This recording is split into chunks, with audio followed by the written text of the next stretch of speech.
आज की तारीख में दुनिया के सामने सबसे बड़ा क्राइसिस क्या है? फ्यूल का क्राइसिस है, पावर का क्राइसिस है कि भैया कल हमारी गाड़ियां चल पाएंगी क्या, हमारे घर में बिजली रहेगी या नहीं रहेगी।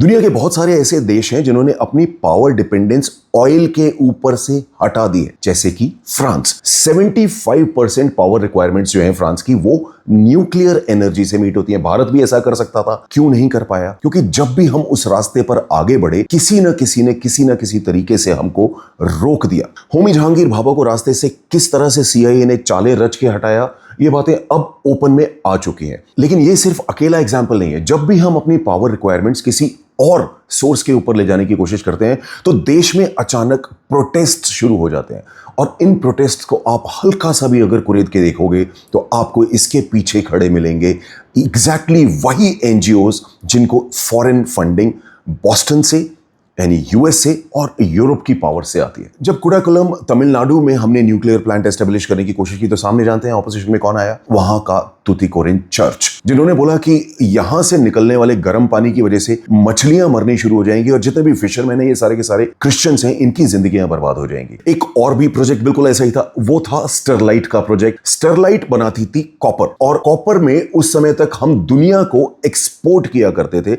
लेकिन बीच में आ गया चर्च, और चर्च ने वहां पे इसी तरह से गर्मी, क्लाइमेट, इस तरह की चीजें उठानी शुरू की, और उस प्रोजेक्ट को, ये भी तमिलनाडु में ही था, उस प्रोजेक्ट को ले जाते उन्होंने बंद करवा दिया।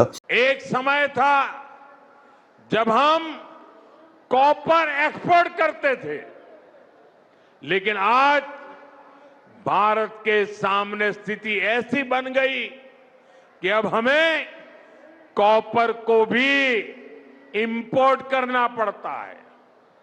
हमारे देश में हड़तालें करवाकर कॉपर प्लांट्स को ठप करवा दिया गया।